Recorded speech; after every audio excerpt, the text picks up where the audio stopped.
Dry powder ball press has a wide range of uses. All metallurgical industry waste materials, auxiliary materials, need to be on the furnace or need ball press to complete. In the installation of dry powder ball press, need to pay attention to the circuit problem.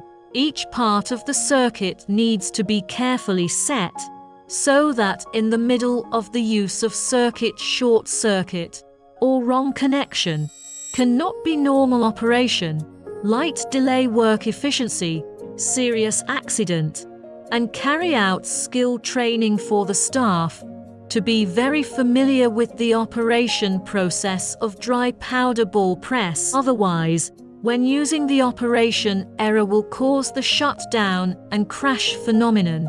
It is not good. As long as attention is paid to the related matters of dry powder ball press, before and after use, the user is trained. Basically, there will be no big problems.